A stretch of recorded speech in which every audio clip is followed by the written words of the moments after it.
Erev Tov Rabotai, we are continuing with our Mishna Yomi, Masechet Moed Katan. We're up to Perek Gimel Mishnah Alayev. Today's Mishnah should be Le'elu Nishmat, Neria ben Svetlana, Aranbayev, and Eliyahu ben Burcha Israelov, Menuchatam Began Eden, Amen, Elavdi ben Chaim Lechaim, V'derefua Shenemav Daniel Shalom ben Rosa, B'toch Shah Cholei Israel. As we learned in the previous chapters, certain types of melachah are permitted during Chol HaMoed if they are done for the sake of the festival. Technically, these should include hair cutting and washing clothes. However, the sages prohibited these activities out of concern that people might purposely postpone these tasks until Chol HaMoed when they have more free time. As a result, people would come in an unclean, untidy state on Yom Tov. The sages therefore prohibited hair cutting and laundering during Chol HaMoed so that people would be sure to perform these preparations before Yom Tov began. This Mishnah gives examples of exceptions to the prohibition against hair cutting during Chol HaMoed. Velo megalchin b'moed, and these are the ones who may cut their hair during Chol HaMoed, either because it was difficult or impossible for them to do so before the festival began, or because there is a mitzvah for them to do so during the festival.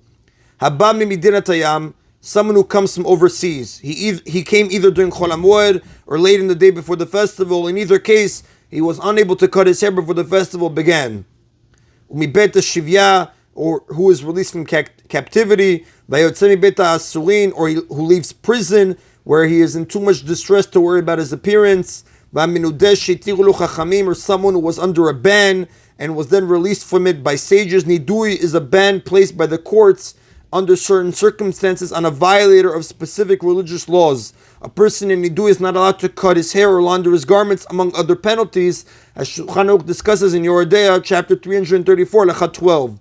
Now the Mishnah refers to one whose period of Nidui ended, or whose ban was lifted either during Chol HaMoed or just before the festival. In either case, he was unable to cut his hair before the festival began. Similarly,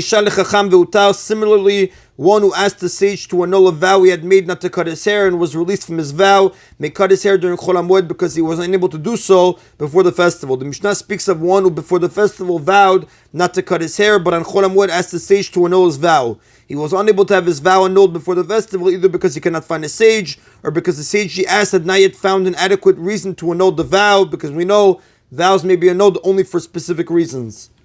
Other exceptions to the prohibition against cutting hair on Chol HaMoed are cases in which cutting one's hair is a mitzvah. V'nazir, and the nazir, whose term of nizirut ends during Chol HaMoed, may cut his hair since there is a mitzvah for him to do so. A nazir is someone who takes a vow of nizirut, which prohibits him from cutting his hair, drinking wine, and coming in contact with the corpse.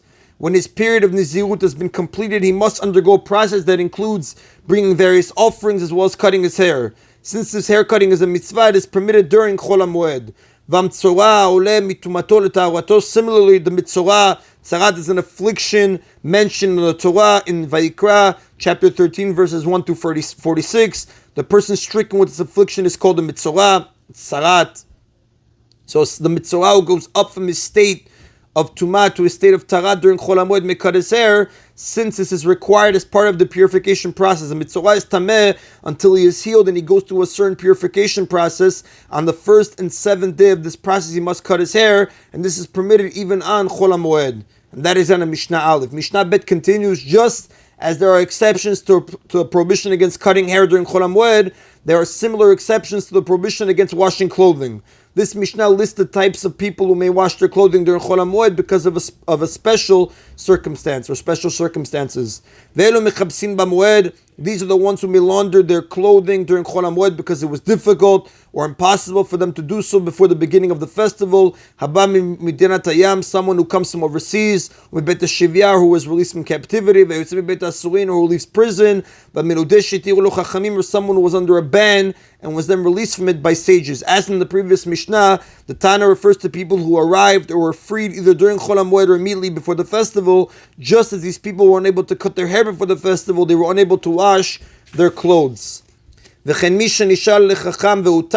Similarly, one who asked the sage to cancel a vow he had made not to wash his clothes and was released from his vow, meaning he vowed not to wash his clothing and had the vow annulled by a sage during Chol HaMoed, he may wash his clothes during Chol HaMoed because he was unable to do so before the festival. Now the Mishnah lists certain items that may be laundered during Chol HaMoed. Mitpechot hayadayim, towels used to wipe the hands, cloth napkins used to wipe one's hands during a meal, Umitpechot saparim, towels placed by barbers over people whose hair they are cutting. Barbers drape large towels over their customers' shoulders to protect their clothes from falling hair. Since these towels must be repeatedly washed, a barber may launder them in order to cut the hair of those people who are permitted to have their hair cut during Chol HaMoed. Umitpechot sfag, and bath towels may be laundered during Chol HaMoed because they're constantly becoming soiled. These need to be laundered frequently because they become soiled each time they are used. Since they would need to be laundered again on Chol HaMoed, even if they were washed immediately before the festival, it is permissible to wash them if one has no others. The Mishnah lists other people who may launder their garments on Chol HaMoed: Hazavin v'Zavot, V'anidot v'yoldot, Zavim and Zavot. These are men and women who experience certain types of discharges that make them tameh.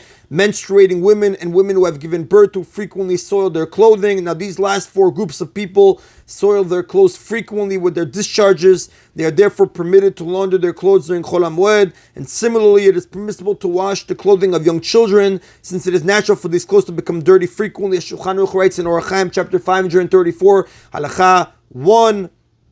And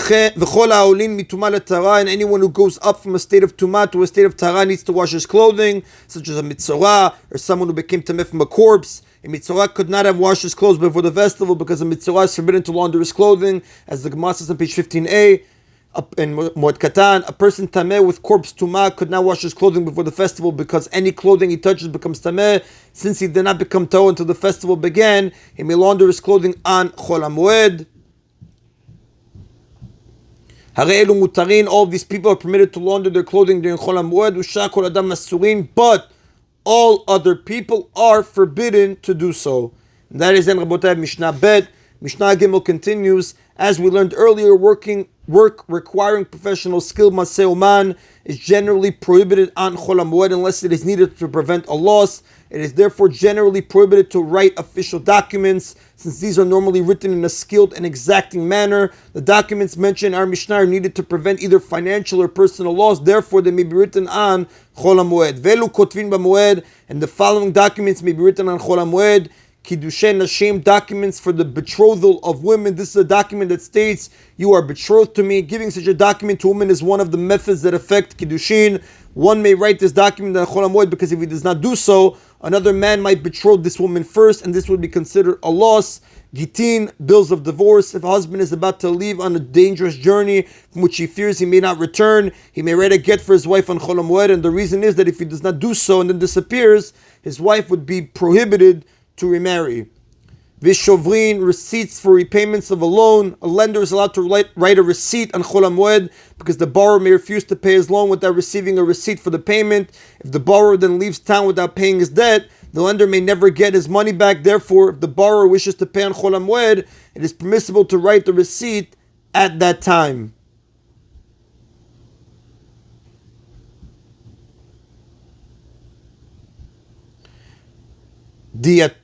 Diatike, testaments of gifts given by seriously ill persons. This is a document recording the bequest of a shchivmera, a seriously ill person. The sages decree that a seriously ill person can transfer property through oral declaration alone, without the formal kinyan that is necessary to transfer property under normal circumstances.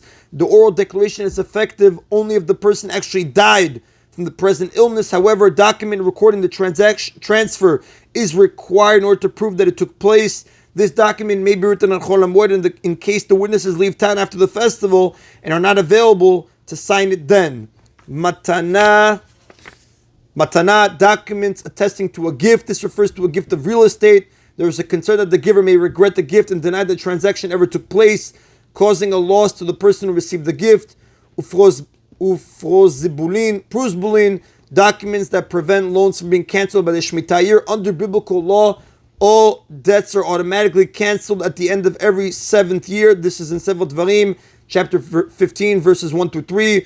To prevent people from refusing to lend money close to the Shemitah year for fear that debt will be cancelled before it is paid, the sages allowed a lender to write a special document giving the rights to any money owed to him to the courts. Loans owned by the court are not cancelled by Shemitah. Therefore, the lender, acting as the court's agent, can collect the debt at any time. This document is called a pruzbul. A pruzbul may be written on Chol HaMoed because the lender might not find an eligible court after the festival. Igrot shum, letters of evaluation of a borrower's property so that a lender may collect his loan from it, a document written by a court evaluating a borrower's property so that a lender can collect his loan from it if the borrower cannot pay. This kind of document is what the Mishnah is referring to. Immediately before this document is written, the loan document is torn up. Our Mishnah refers to a situation in which the loan document has already been destroyed, but the document evaluation has not yet been drawn up. Should the witnesses leave without signing this document, the lender would be left with nothing. Therefore, it is permitted to write the document on Chol HaMoed. V'igod mazon, letters testifying that someone has agreed to support another person. A document stating that a man obligated himself to provide for his stepdaughter's support. Since the witnesses might not be available after the festival to testify to the obligation, the sages permitted writing such a document on Chol HaMoed. Shtarei chalitza u'meunim, certificates of chalitza, to permit the widow of a childless man to remarry. When a childless man dies, one of his brothers is supposed to marry his widow. If none of them wishes to marry her, one of them must perform with her the procedure known as chalitza, literally removal of the shoe, to release her and allow her to marry anyone she wishes. As Torah speaks about in Dvarim, chapter 25, verses 5 to 10. The court then draws up a document certifying that she has undergone chalitza and is eligible to be remarried. This certificate may be written on Chol HaMoed because the woman might meet a man who wants to marry her immediately after the festival. And shtarei meunim, certificates of meunim, refusal of underage marriage. According to biblical law, a father may give his underage daughter in marriage. In the case of an orphan, the sages gave this right to her mother or brothers. This was done in order to provide a safe environment for young girls who might otherwise be mistreated by various parties. Since a marriage effected by the mother or brothers is valid only by rabbinic law, a regular divorce is not required in order to end this marriage. Rather, the girl may annul the marriage herself at any time before she becomes of age by declaring before a court of 3 judges she does not wish to continue in the marriage. This process is called me'un, refusal. The court then gives her a document certifying that she has an older marriage and is not permitted to remarry. The certificate may be issued on Chol HaMoed because she might reach maturity soon after the festival, and then it will be too late for her to annul the marriage. If no certificate is issued, she will have no proof that she had performed mi'un while still a minor. Ushtarei berurin, documents recording which judges have been selected to judge a case. People involved in a monetary dispute may each choose one of the 3 judges needed to try such a case. The 3rd judge is chosen either by both litigants together or by the 2 judges already appointed. After the judges have been agreed upon, it is necessary to record the decision in writing so that no one can back out of his choice. Uxerot betin, and records of court edicts, meaning rulings handed down by a court. This needs to be done immediately so the decision is not forgotten. V'igod shel reshut, and permissible letters, which is social letters between friends. People usually do not write personal